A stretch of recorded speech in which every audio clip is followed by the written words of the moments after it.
YVS గారు ఇక్కడ చెప్పండి అన్న. ఇప్పుడు 80s పర్లేదు కూర్చొని చెప్పండి అన్న, ముందు రండి.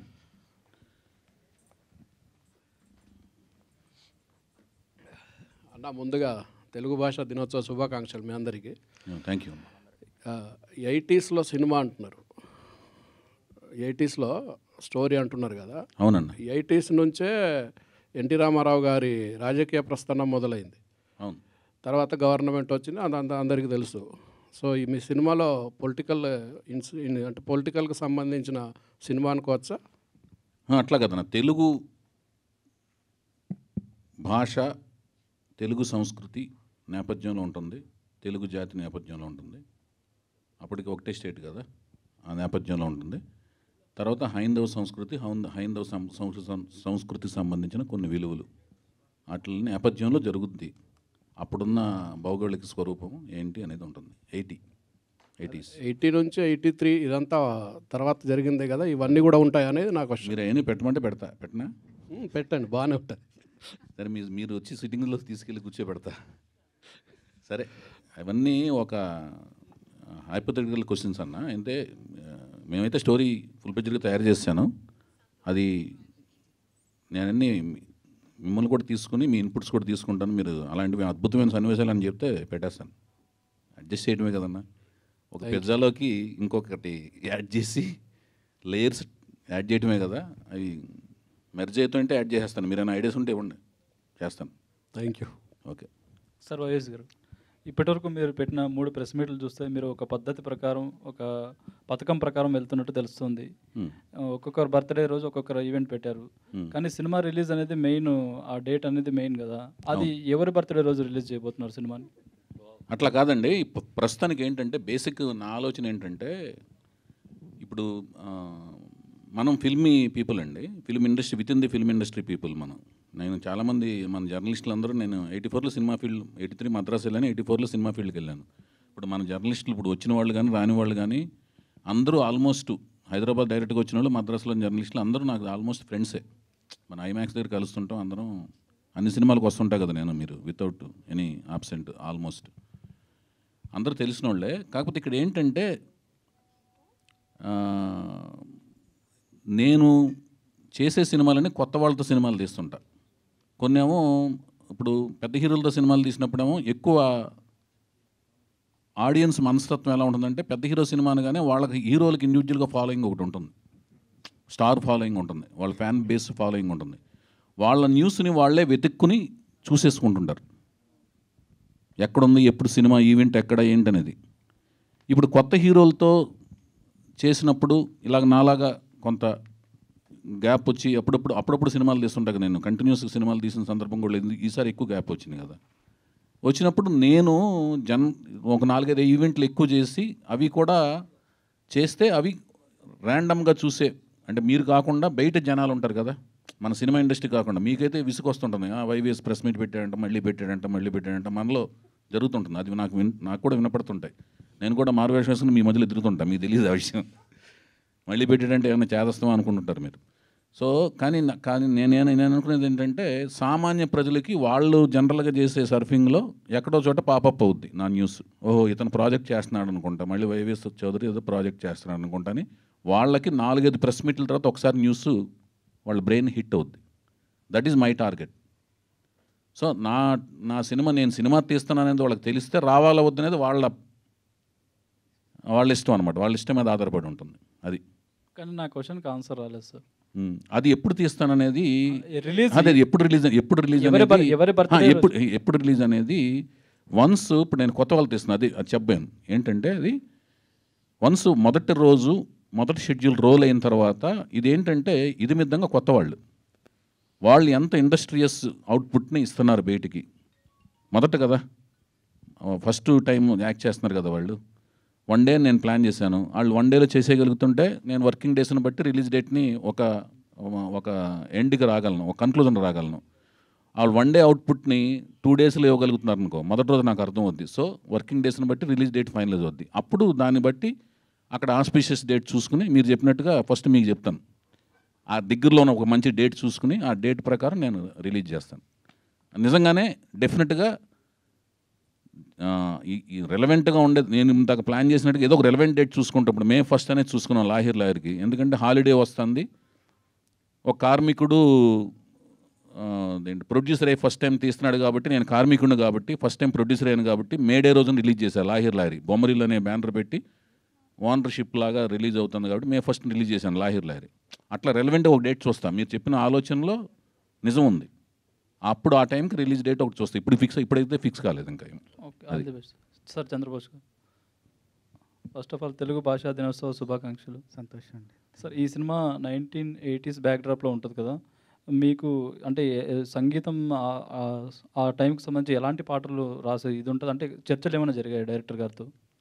కొంచెం ప్రాథమికంగా కొంత కథా గమనం ఏంటో చెప్పారు. ఇంకా పూర్తిగా నేను కథ వినలేదు.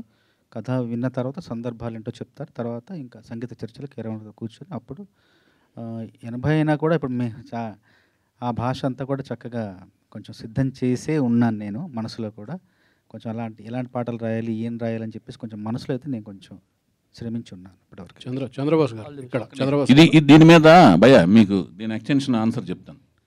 చంద్రబోస్ గారు ఎలాంటి ఆయన అంటే, ఇన్ జనరల్గా ఆయనకి దాని మీద పూర్తి స్థాయి అవగాహన ఉన్నా కూడా, ఏ రాసినా కూడా అవగాహన ఉన్నా కూడా, ఎంతటి వినయ సామ్రాట్ అంటే ఈయన జనరల్గా ఆయన రాసింది కరాఖండిగా ఖచ్చితత్వంతో కూడిన దాని మీద ఆయనకి పట్టున్నా కూడా, ఆయనకి తెలిసిన పెద్దవాళ్ళని ఊరినే రివిజన్ కోసం ఒకసారి ఎంక్వైరీ చేసుకుని నేను రాసిన దాంట్లో ఏమైనా ఉన్నాయా, ఇది కరెక్టేనా అని రీచెక్ చేసుకుంటాడు ఆయన. అంత వినయ సామ్రాట్ ఆయన. అంత ఏమండి మంచిగా రాస్తాడు. ఆయనకు మొత్తం తెలుసు. చాలా అన్ని బోల్డ్ బుక్స్ చదువుతాడు ఆయన. ఇలా కనపడతాడు, చాలా బుక్స్ చదువుతాడు, చాలా పరిజ్ఞానం ఉంటుంది. అయినా కూడా చెక్ చేసుకుంటుంటాడు. తను తెలిసిన సన్నిహితులు, స్నేహితులు, మిత్రులు, శ్రేయోభిలాషులు అందరి దగ్గర చెక్ చేసుకుంటాడు. అంత గొప్ప మంచితనం ఉంది, వినయ విధేతలు ఉన్నాయి ఆయన దగ్గర. అది చంద్రబోస్ గారు, ఇప్పుడు మీ 30 ఏళ్ళ ప్రయాణంలో అనేక పాటలు తెలుగు వెస్ట్రన్ మ్యూజిక్ మీద కూడా పాటలు రాసిన మీరు ఏ పాట రాయడానికి బాగా ఇబ్బంది పడ్డారు? కష్టపడిందా ఎక్కువ? ఇబ్బంది ఏ పాట బాగా కష్టం అనిపించింది రాయడానికి? అంటే ఎక్కువ సమయం తీసుకున్న పాట మాత్రం కష్టం, బాగా శ్రమించింది మాత్రం విపరీతంగా, అసలు కొలిక్కి రాకుండా ఎటు తేలకుండా ఉన్న పాట మాత్రం పుష్ప సినిమాలో దాక్కో మేక చాలా కష్టపెట్టింది ఆ పాట. ఎందుకో 29 రోజులు పట్టింది ఆ పాట పూర్తి చేయడానికి. రోజు రాస్తూనే ఉంటే చివరికి వచ్చేసరికి 28 రోజు ఆ సమస్య, ఆ చిక్కుముడి విడిపోయింది. వెలుతురు తింటుంది ఆకును తింటుంది మేక అని ఆ మాట రావడంతో మన సుకుమార్ గారు చాలా సంతోషపడి ఇంకా ఇక్కడితో ఈ పాట అయిపోయిందంటే చెప్పేసి దాంతో అక్కడితో ముగింపు పలికాము. 29 రోజులు పట్టింది ఆ పాట నాకు. చంద్రబోస్ గారు, అయితే ఫిల్మ్ ఇండస్ట్రీలో ఇప్పుడు తెలుగుకు సంబంధించి తెలంగాణ యాసలో వచ్చిన, ఆంధ్ర యాసలో వచ్చిన language is language. But stage మీద నేటి తరం హీరోలు కావచ్చు, అలాగే నేటి తరం సినిమాల్లో తెలుగు భాష చచ్చిపోయేలా మాట్లాడుతున్నారు. ఈవెన్ రచయితలు కూడా అట్లా పాటలు రాయడం కావచ్చు, మాటలు కూడా ఉన్నాయి సినిమాలో. సో దీని మీద మీ ఒపీనియన్ ఏంటి సార్? భాషను అందరూ గౌరవించాలండి. ఎందుకంటే మనం భాషా ప్రాతిపదికంగానే సినిమాలు తీస్తున్నాం కాబట్టి భాషను గౌరవించాలి, భాషను ప్రేమించాలి, భాషను రక్షించాలి, భాషను పరిరక్షించాలి. అప్పుడే సినిమా బతుకుంటుంది, తెలుగు సినిమా బతుకుంటుంది. అయితే మీరు తెలంగాణకి చెందినవారు. సో ఆంధ్ర యాసలో పాట రాసేటప్పుడు ఎట్లా అనిపిస్తుంది, తెలంగాణ యాసలో రాస్తున్నప్పుడు ఏది నచ్చుతుంది, అసలు ఏంటి మీ? అంటే నాది భాష తెలుగే, కానీ మాతృ మాండలికం తెలంగాణ కాబట్టి 2 రకాల పాటలు రాయడానికి నాకు సత్తా ఉంది, ప్రతిభ ఉంది. కాబట్టి ఏ సందర్భం, ఇప్పుడు మేము రంగస్థలం పాట రాసినప్పుడు పూర్తిగా అది గోదావరి జిల్లాకు పాట రాసాం, గోదావరి జిల్లాకు సంబంధించింది. అట్లాగే మొన్న మన సురేందర్ రెడ్డి గారి సినిమాలో ఒక తెలంగాణ ఒక యుగళ గీతం రాసాం. ఏది రాసినా కూడా హాయిగా రాస్తూ పోతుంటాం. బాణికి సంబంధించిన వరకు బాణి ఇచ్చిన పరిమితిలో ఆ పరిధిలో రాస్తూ పోతుంటాను. నాకు రెండిట్లోనూ అందవేసిన చెయ్యి అని నేను భావిస్తుంటాను. Thank you sir. వైవిఎస్ గారు, సో మీరు ఇందాక మాట్లాడుతూ ప్రెస్ మీట్లు ఎక్కువ అవుతున్నాయి అనిపించవచ్చు మీడియాకి అని అన్నారు. బట్ కంటెంట్ కూడా అంటే మూవీ హిట్ అయిన తర్వాత ఒక మౌత్ టాక్తో కూడా హిట్ అయిన సినిమాలు ఉంటాయి. ప్రమోషన్ ఎక్కువైపోయినా ఇబ్బందే, హైప్ ఎక్కువ వచ్చినా ఇబ్బందే. సో ఈ రెండింటిని ఎలా బ్యాలెన్స్ చేస్తారు? అంటే ఏంటంటే ఫస్ట్ సినిమానికి నేను గమనించింది ఏంటంటే సినిమా అనేది ఒకటి వస్తుందని తెలియటం అనేది హైప్ ఉన్న ప్రాజెక్టులకేమో ఎక్కువ ప్రెస్ మీట్లు అవసరం లేదండి. ఐ థింక్ మా ప్రాజెక్ట్కి అయితేనేమో ఎక్కువ రీచబిలిటీ అవసరం అని నేను ఫీల్ అయ్యానండి. అందుకని నేను చేస్తున్నాను. ఇప్పుడు నేను దేవదాస్ తర్వాత ఒక్క మగాడు ప్రాజెక్ట్కి ఎక్కువ ప్రెస్ మీట్లు పెట్టలా. ఒక్క మగాడు అనే ప్రాజెక్ట్కి నేను అసలుకి ప్రీ రిలీజ్ ఈవెంట్ ఒక ఆడియో ఫంక్షన్ ఒకటి చేశాను, అంతే. పెద్దగా ప్రెస్ మీట్లు కానీ ముహూర్తం షాట్లు తీయటం కానీ అవన్నీ చేయలే.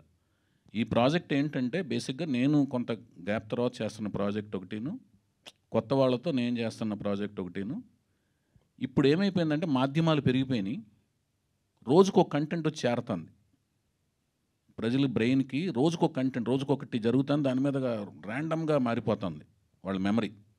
మారిపోతున్నప్పుడు వాళ్ళ మెమరీలో రిజిస్టర్ అవ్వడానికి గంటకోటి మారుతుంది ఇన్సిడెంట్. దాని మీద సోషల్ నెట్వర్క్స్ ఐదులకి మెమరీ ఫాస్ట్గా మారుతుంది. ఆ మెమరీ మధ్యన ఒక చిన్న బీప్ లాగా రిజిస్టర్ అవ్వాలంటే ఒక 4-5 జరిగితే బెటర్ మా ప్రాజెక్ట్ స్కేల్కి.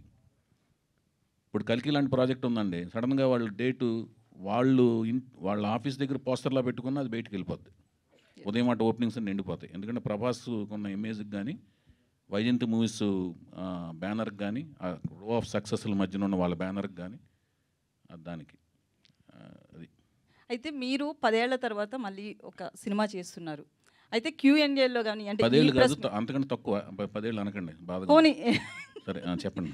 సో రీసెంట్గా మీ టాక్స్ని బట్టి యూట్యూబ్లో కావచ్చు, మిమ్మల్ని ఫాలో అవుతున్న వాళ్ళ మాట ఏంటంటే YVS RGVలా మాట్లాడుతున్నారు అంటున్నారు. ఈ కామెంట్ని ఎట్లా తీసుకుంటారు? మీ వరకు వచ్చిందా? మేము ఏది అడిగినా కూడా మీరు చెప్పాలనుకునేదే చెప్తున్నారు. అలానా? అయితే ఆర్జీవి గారు నేను మీరు నవ్వి ముందు అడిగిన తర్వాత నవ్వుతున్నారు ఎప్పుడు. అది నేను చాలా ప్రెస్ మీట్లన్నీ మీ అన్నీ చూస్తుంటాను, నేను ఫాలో అవుతుంటాను, బాగా నవ్వుతారు మీరు. కానీ లోపల బాధ ఉంటుందని పైకి నవ్వుతా అంతే. బాధ ఏంటో తర్వాత నాకు మెసేజ్ పెట్టండి, ఏం బాధ నేను బాధను తీర్చడానికి ప్రయత్నిస్తాను. సరే, మీ క్వశ్చన్కి ఆన్సర్ చేస్తాను ఫస్ట్. అయితే నేను రాఘవేంద్రరావుకి వీరాభిమాని అండి గుడివాడలో ఉన్నప్పుడు. తర్వాత రాఘవేంద్రరావు దగ్గర జాయిన్ అయ్యాను అసిస్టెంట్ డైరెక్టర్గా. ఆయన దగ్గర విద్యాభ్యాసం అంతా చేశాను, దర్శకత్వానికి సంబంధించింది. తర్వాత నాకు చాలా ఇష్టమైన డైరెక్టర్ రామ్ గోపాలవరం గారు. ఆయన దగ్గర నేను గోవింద సినిమాకి కో డైరెక్టర్గా ఆ సినిమాకి పనిచేశాను. అప్పుడు రాము గారి దగ్గర నేను ఆయన దగ్గర తర్క వితర్కాల్లో ఒక రకమైన అబ్జర్వేషన్ బాగా గమనించాను. గమనించినంత మాత్రాన ఏ వ్యక్తి దగ్గర నుంచి మనం వెంటనే గ్రాస్పింగ్ చేసే కెపాసిటీ మన దగ్గర ఉంటేనే తర్క వితర్కాలను గమనించగలం. ఆర్గ్యుమెంట్లు ఇప్పుడు ఒకళ్ళు చూసిన వెంటనే మనం ఏమీ గ్రాస్ప్ చేయలేమండి. మన దగ్గర కూడా ఆ గ్రాహక శక్తి ఉండాలి. ఆయన ఆ క్వశ్చన్ చేసిన దాంట్లోనే ఏం తప్పు ఉంది, దాంట్ల మీద మనం ఏం బేసుకుని లింగర్ అయ్యి అదే దాని మీద వేలాడుతూ ఎలాగూ దాన్ని డిఫెండ్ చేయొచ్చు, దాని మీద ఎలా మాట్లాడచ్చు అని దాని మీద అది మాస్టర్స్ పిహెచ్డీలు అని చేశారు రాము గారు. సో ఆయన ఇంకా దాంట్లో ఆయన దగ్గర నేను పనిచేశానండి. అయితే మా ఇన్ఫ్లుయెన్స్ డెఫినెట్గా నేను రాఘవేంద్రరావు దగ్గర పనిచేశాను, తర్వాత రాము గారి దగ్గర చేశాను, తర్వాత మహేష్ భట్ గారి దగ్గర చేశాను, తర్వాత సంగీతం గారి దగ్గర చేశాను. వాళ్ళందరి దగ్గర పనిచేసినప్పుడు వాళ్ళ యొక్క వ్యక్తిత్వ వికాసాల నుంచి, వాళ్ళ యొక్క వ్యక్తిత్వ పరిజ్ఞానం నుంచి, వాళ్ళ యొక్క తర్క వితర్కాల నుంచి, ఆ అబ్జర్వేషన్ల నుంచి కొంత డెఫినెట్గా ఇన్ఫ్లుయెన్స్ ఉంటుంది ప్రతి వ్యక్తికి. ఒక వ్యక్తిని ఇంకో వ్యక్తి కలిసినప్పుడు ఉంటుంది.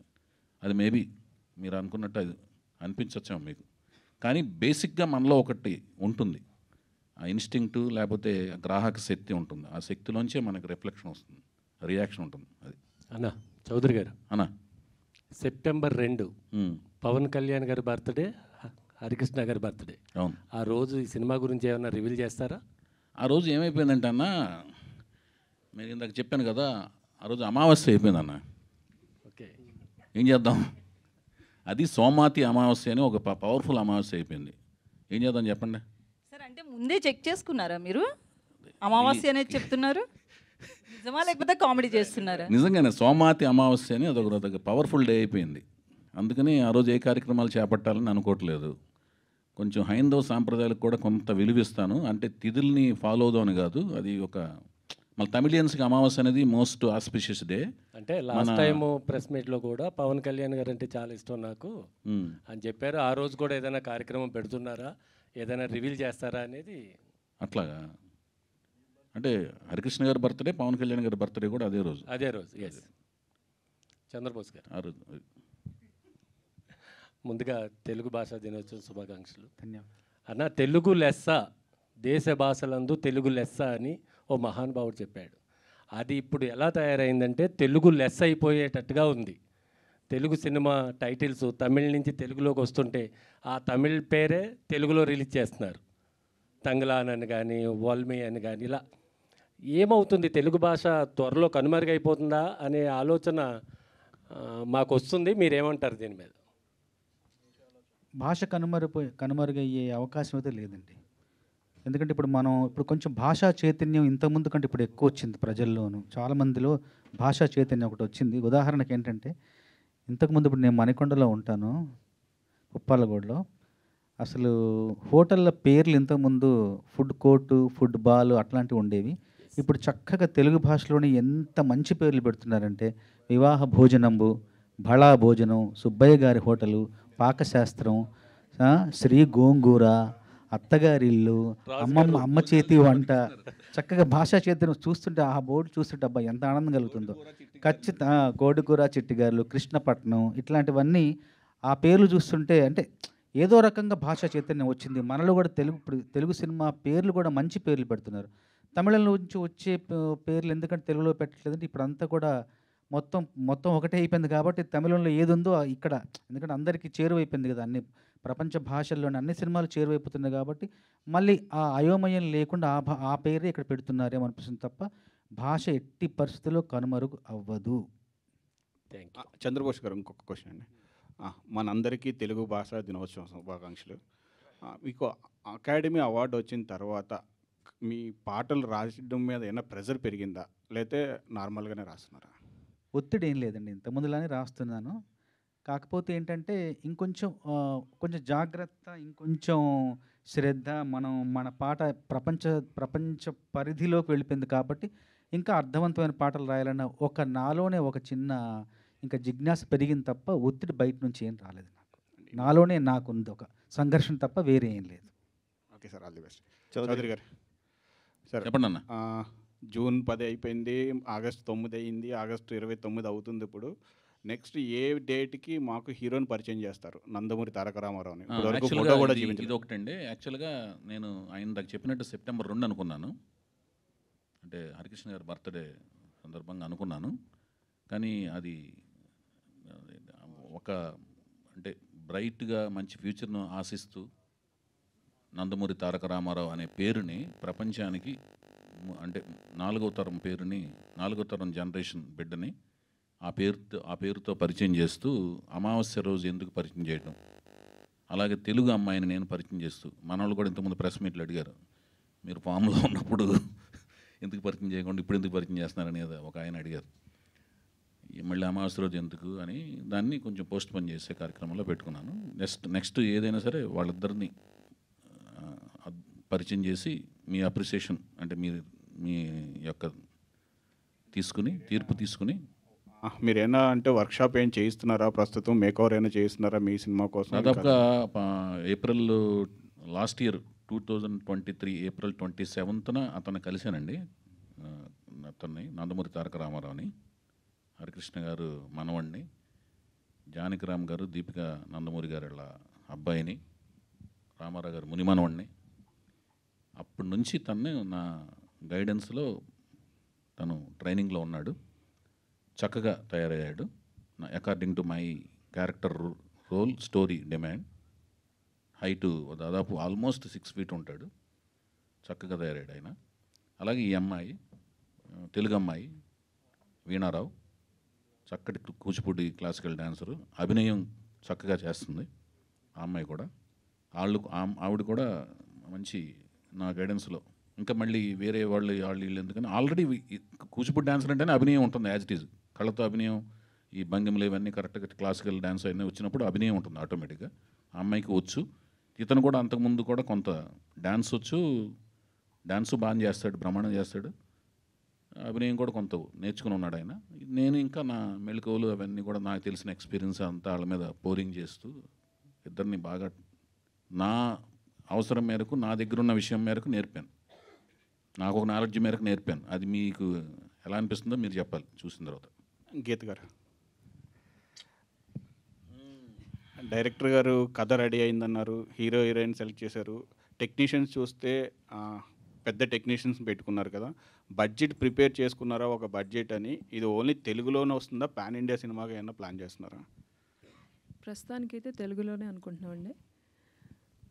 ప్రోడక్ట్ అంతా అయిన తర్వాత లాస్ట్లో నిర్ణయం మారుతుందని నేను అనుకోవట్లేదు, కానీ ప్రస్తుతానికైతే తెలుగులోనే రిలీజ్ చేసుకో. చౌదరి గారికి ఏదో ఐడియా ఉంది? ఏం లేదు, చాలా బాగా భారీ సినిమా తీస్తున్నామండి. చిన్న సినిమాల్లో భారీ సినిమా అనమాట. నేను ఎప్పుడు తీసినా కూడా చిన్న సినిమా అనుకుని తీసినా, కొత్త వాళ్ళతో తీసినా, భారీ సినిమాలో తీసినా, ఎప్పుడు తీసినా చిన్న సినిమా అనేది ఇప్పుడు తీయలేదు. ఆలోచన అలా ఉంటుంది. కీరవాణి గారు, చంద్రబోస్ గారు వాళ్ళు అందులో ఆస్కార్ విన్నర్స్, తర్వాత బుర్రా సాయిమాధవ్ గారు, వాళ్ళిద్దరూ ముగ్గురు అతిరథ మహారథులు. తర్వాత నా ఆలోచన భారీగా ఉంటుంది, నన్ను భరించడం కష్టం అండ్ అన్కాంప్రమైజ్డ్ కాబట్టి భరించడం కష్టం, అంతకంటే ఏం లేదు అక్కడ. సో ఇవాళ సరిగ్గా రాకపోతే మళ్ళీ రేపు మళ్ళీ అదే షూటింగ్ మళ్ళీ చేసి నెక్స్ట్ డే నెక్స్ట్ కొత్త సీన్కి వెళ్తాను కాబట్టి అలా చేసుకుంటూ వెళ్తుంటాం కాబట్టి పెద్దదే అవుద్ది. ఇది స్థాయి ఏంటంటే విస్తృత స్థాయి అనేది ఎప్పుడు అంటే మిగతా లాంగ్వేజ్లకు వెళ్తుందా లేదా అనేది ఏంటంటే అంచెలంచెలుగా వెళ్ళే ప్రాసెస్లో తెలుస్తుంది. దానికి ఉండే పరిస్థితులను బట్టి, పరిధిని బట్టి అది విస్తరించుకుంటూ వెళ్తాం. అంతేగాని ముందే పాన్ ఇండియా అని అనౌన్స్ చేయటం, ఊరిని కింద రాసుకోవడం కదా 4 లాంగ్వేజ్లు 5 లాంగ్వేజ్లు, అది ఆలోచన లేదండి, అలా లేదు. All the best sir. Chowdary garu చెప్పండి బాయ్. తెలుగు సినిమా ఇండస్ట్రీలో కానీ తెలుగు భాషా ప్రపంచంలో నందమూరి తారక రామ అంటే ఒక నో చాయిస్, ఆల్టర్నేట్ లేదు. అలా నందమూరి తారక రామతోని టైటిల్ నేమ్తోని ఆల్రెడీ ఒక హీరో ఉన్నాడు. ఇప్పుడు అదే పేరుతోని ఇంకొక హీరోని లాంచ్ చేయడం ఎలా చూస్తారు? ఇప్పుడు నందమూరి తారక రామారావు గారు నేను ఎప్పుడు సంబోధించిన మా విశ్వవిఖ్యాత నట సార్వభౌమ నటరత్న అన్న గారు, తెలుగు జాతి ముద్దుగా పిలుచుకునే అన్నగారు నందమూరి తారక రామారావు గారు అని అంటూనే లెజెండరీ అంటానండి. ఆయనకి రీప్లేస్మెంటే లేదండి. పేరు వేరు, ఆయన వేరండి. ఆయనకి రీప్లేస్మెంట్ అసలు ఎవరు లేరు. ఆ పేరుని నాకు ఇష్టం, ఆ పేరు నేను నా బిడ్డకు పెట్టుకుంటా. ఆ వంశం వాళ్ళు పెట్టుకోవడం వల్ల ఏమవుతుందంటే ఇంటి పేరు కూడా యాడ్ అవడం వల్ల అదే పేరు ఉంటుంది. రామారావు అనే పేరు అనేది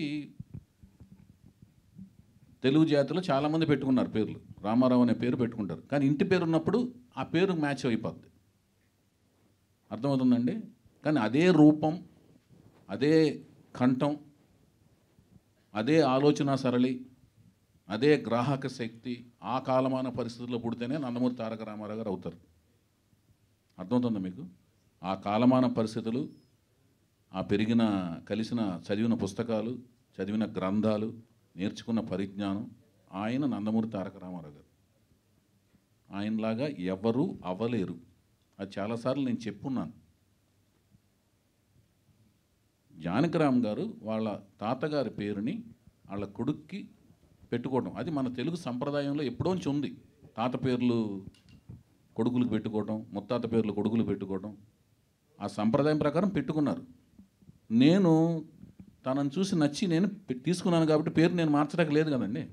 నేను ఎవరిని మార్చడానికి? వాళ్ళ నాన్నగారిని వాళ్ళ తాతగారు పెట్టుకున్న పేర్లు నేను మార్చడానికి నేను ఎవరిని? హరికృష్ణ గారును జానకిరామ్ గారు డిస్కస్ చేసుకుని పెట్టుకున్నారంట పేరు. మారితే విప్లవం వస్తుంది. అంటే జూనియర్ ఎన్టీఆర్ అని లేకపోతే ఆల్రెడీ ఉన్నారు, అది మళ్ళీ అది ఆయన పెట్టుకున్నారు కదా. సో ఈయనకి ఏమన్నా హరికృష్ణ గారు పెట్టుకున్నారు కదా. ఓకే, హరికృష్ణ గారు ఆయన పేరు ఆయనకి తారక రామని పెట్టారు, తెలుసు కదా మీకు. అది ఆయన పెట్టుకున్నారు. ఇప్పుడు వాళ్ళు తండ్రులు వాళ్ళ తాతలు పెట్టుకున్న పేర్లని, లేకపోతే వాళ్ళ ముత్తాతలు పెట్టుకున్న పేర్లని మనం మార్చడానికి లేం కదండి. అది ఏమన్నా ఇప్పుడు స్క్రీన్ నేమ్లు ఎలా మారుస్తాం అంటున్నాను. అది నేను వాళ్ళకి ఇచ్చిన పేరుతో నేను రిలీజ్ చేస్తాను. ప్రజలు పిలుస్తారు, మారుస్తారు. ఇలా వాళ్ళు ఇలా పిలుస్తారు. ఇప్పుడు రామారావు గారి పేరు ఫస్ట్ నుంచి ఎన్టీ రామారావు అని వేస్తున్నారు. ఇది పాతాళ భైరవిలో ఎన్టీ రామారావు అని వేస్తారు. కొన్ని సినిమాల్లో నందమూరి తారక రామారావు అని వేశారు. జనాలు ఏమని పిలిచారు? ఎన్టీఆర్ అని పిలిచారు. కొన్ని ఊర్లో ఎన్టీ ఓడ్ అని పిలిచారు. కొన్ని సినిమాల్లో కొన్ని ఏరియాల్లో రామారావు సినిమా చూసానరా అంటారు. వాళ్ళు కన్వీనియంట్ పేరుతో పిలుస్తారు, ఫుల్ పేరు వేస్తుంటారు. అంటే నా ఇప్పుడు ఆ అమ్మాయి పేరు మేము ఇలియానా డిక్రూజ్ అండి, అందరూ ఇలియానా డిక్రూజ్ అంటే ఇలియానా అని పిలుస్తుంటారు. వాళ్ళు కన్వీనియంట్ పేరుతో పిలుస్తారు. పేరు మేము ఉన్న పేరు వేయాలి కదా. అది అంటే నా కన్సర్న్ ఏంటంటే ఇప్పుడు తాత పేర్లు పెట్టడం అనేది మన సాంప్రదాయం.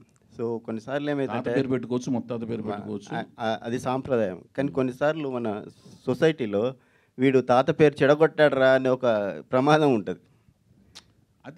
అది మన చేతలండి. అది మన కాలమాన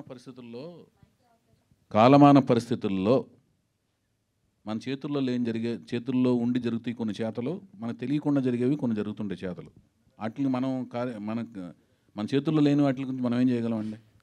సరే సార్, ఇప్పుడు ఎన్టీఆర్ అంటే తెలుగు జాతికి ఒక గుర్తింపు తెచ్చిన ఒక వ్యక్తి, మహానుభావుడు. సో అప్పటి వరకు తెలుగు భాష కోసం ఎంత కృషి చేసినా కానీ ఎన్టీఆర్ దానికి మార్గదర్శకులుగా ఉన్నారు. సో ఆయన ప్రభావం, ఆయన భాష డైలెక్ట్, తర్వాత ఆయన మాట్లాడే తీరు మీ మీద ఎలాంటి ప్రభావం చూపించారు? అదేనండి, నా మీదే కాదండి, రామారావు గారి అభిమానులు అందరికీ ఆయన నుంచి నేర్చుకుంది ఏంటో అంకిత భావంతో పనిచేయటం, కృషి చేయటం, నమ్మిన సిద్ధాంతం కోసం మడం తిప్పకుండా పోరాటం చేయటం. మేము అది చేస్తుంటాం. అంకిత భావంతో పనిచేయటం, కార్యదీక్షతో పనిచేయటం, ఎలాంటి డీవియేషన్స్ లేకుండా పనిచేయటం. భాషాపరంగానే కదా మేము తెలుగు భాష మాట్లాడుతుంటాం. నేను తెలుగులోనే టైప్ చేస్తుంటాను.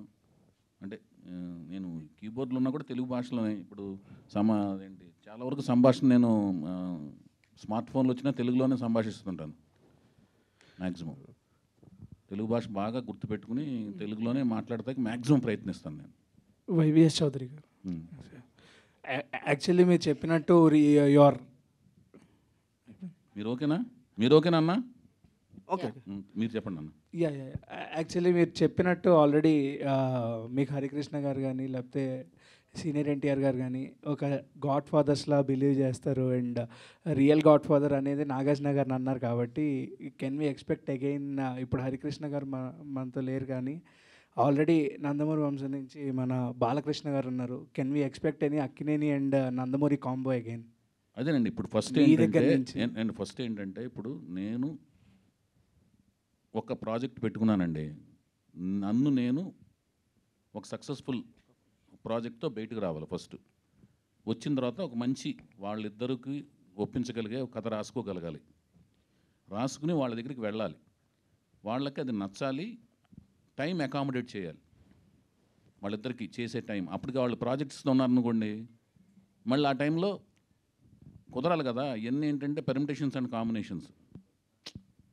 ఇప్పుడు నేను సీతారామరాజు టైంకి అనుకోకుండా కుదిరింది, అది అలా కాంబినేషన్ సెట్ అయిపోయింది. నేను అక్కడే ఆ కాంపౌండ్లో ఉన్నాను కాబట్టి మన సీతారామ కళ్యాణం అయిన వెంటనే సీతారామరాజు చేయాల్సి వచ్చింది. చేశాను వెంటనే, కంటిన్యూటీ అక్కడే ఉన్నాను కాబట్టి కాంపౌండ్లో. అదే నేను సీతారాముల కళ్యాణం అయిన వెంటనే బయటకు వచ్చాను అనుకోండి, సీతారామరాజు చేయగలిగే ఉన్నా కాదో నాకు తెలియదు. It depends. సో మీ మూవీస్లో ఏదైనా రిలీజ్ చేయాలనుకుంటే ఏం చేస్తారు? ఇప్పుడు అంటే మీకు ఏమన్నా నాగార్జున గారు బాలకృష్ణ గారితో కాంబినేషన్ సినిమా చేయాల్సి వచ్చింది అనుకోండి, నాకు ఈ సినిమా నేను అనుకున్న సక్సెస్ ఇచ్చి అలాంటి కథ నాకు వస్తే నాకు అంతకంటే అదృష్టం ఏంటండి ఇంకా చెప్పండి. వాళ్ళిద్దరు నటవారసులు, వాళ్ళ వంశాలకి వాళ్ళిద్దరితో ఒక అవకాశం వచ్చింది చేయటం అనేది అసలు మీరు అడిగిన క్వశ్చన్కి అది సంభవం అయితే ఎంత ఆనందం అండి చెప్పండి. అది చంద్రబోస్ గారు,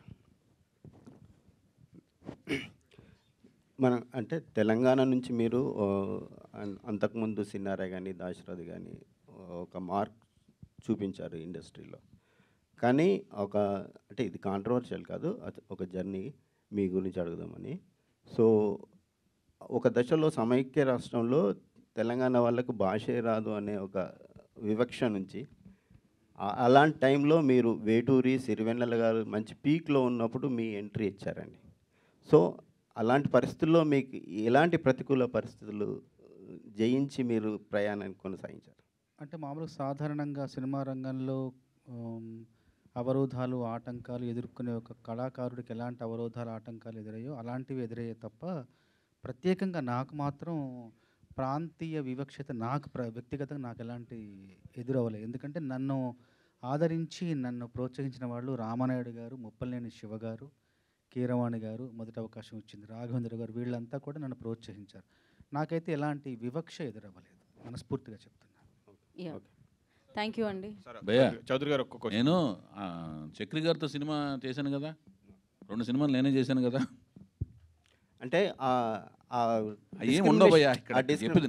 ఇక్కడ ఒక మాటేనండి, ఫస్ట్ ప్రాంతీయ భేదాలు ఇక్కడ ఏంటంటే టాలెంట్ ఉంది ట్యాప్ చేస్తారు, టాలెంట్ లేదు స్క్రాప్లో పడేస్తారు, స్క్రాప్ ట్రాష్ అంతే. ఫస్ట్ అవకాశానికి మాత్రం టాలెంట్ కాదు, కులమో లేదంటే ప్రాంతమో ఏదో అవసరం అనేది ఇండస్ట్రీ మీద ఉండిపోయింది. అట్లా ఆ మచ్చ అనేది కొన్ని తరాల నుంచి ఉంది. మచ్చ కళ్ళల్లోంచి కళ్ళజోడు పెట్టుకున్న మా కళ్ళజోడులో ఉంటుంది, కళ్ళల్లో ఉంటుంది. ఆ 2 కళ్ళు అదే మా దానికి ఏదైనా డ్రాప్స్ వేసుకుని కళ్ళజోడుకి మార్చుకుంటే సరిపోద్ది, అంతేనండి. ఓకే. చౌదరి గారు ఒక్క క్వశ్చన్ అండి. చెప్పండి అన్న. సార్ మీరు మీ సినిమాలో 99.9% అన్ని తెలుగు పేర్లే పెట్టారు, ఒక్క టైగర్ తప్ప, టైగర్ హరిశ్చంద్ర ప్రసాద్ తప్ప. నేను కాదు పెట్టింది, అది నాది కాదు, సముద్ర గారు. నేను సీతయ్య పెట్టారు. ఇప్పుడు చేసే సినిమా కూడా తెలుగు పేరే ఉంటుందా?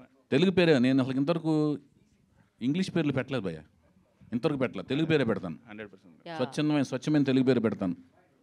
మీరు ఏదైతే సినిమా చెప్పారో అది సముద్ర గారి సినిమా. యాక్చువల్లీ హరికృష్ణ గారితో వైవేస్ చౌదరి గారు చేసిన Seethayya. Thank you so much. ఎవ్వరి మాట వినడు.